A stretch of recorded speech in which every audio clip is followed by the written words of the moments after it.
போதை பழக்கத்தில் இருந்து இளைஞர்களை மீட்டு அவர்களை நல்வழிப்படுத்த விளையாட்டில் ஈடுபடுத்துவதே தன்னுடைய நோக்கம் என எழும்பூர் தொகுதி அதிமுக வேட்பாளர் அபிஷேக் ரங்கசாமி உறுதியளித்துள்ளார். கேபி பார்க் ஹவுசிங் போர்டு பகுதியில் வீடு வீடாக சென்று தீவிர வாக்கு சேகரிப்பில் ஈடுபட்டார். பின்னர் செய்தியாளர்களிடம் பேசிய அபிஷேக் ரங்கசாமி எழும்பூர் தொகுதியில் எந்தவித அடிப்படை வசதிகளும் செய்து தரப்படவில்லை என்றார்.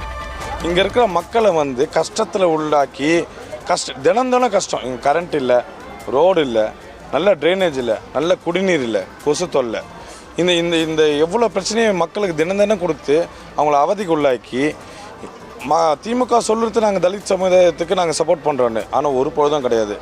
பெரிய எக்ஸாம்பிளே சென்னையில் இருக்கிற 2 தலித் தொகுதியில் இருக்கிற அவங்க கட்சி சிட்டிங் எம்எல்ஏவே அவங்களுக்கு வாய்ப்பு கொடுக்கல. ஒரு கட்சி சிட்டிங் எம்எல்ஏ தலித் தொகுதியில் இருக்கிறதுனால வாய்ப்பு கொடுக்க 2வது வாட்டி வாய்ப்பு கொடுத்தா அவங்க எங்கே மறுபடியும் அவங்க டெவலப் ஆகி மேலே வந்துட போகிறாங்கன்னு ஒரு பயத்தில் தலித் சமுதாயத்தை அடக்கி ஒடக்கி வச்சுக்கிற ஆட்சி தான் திமுக ஆட்சி.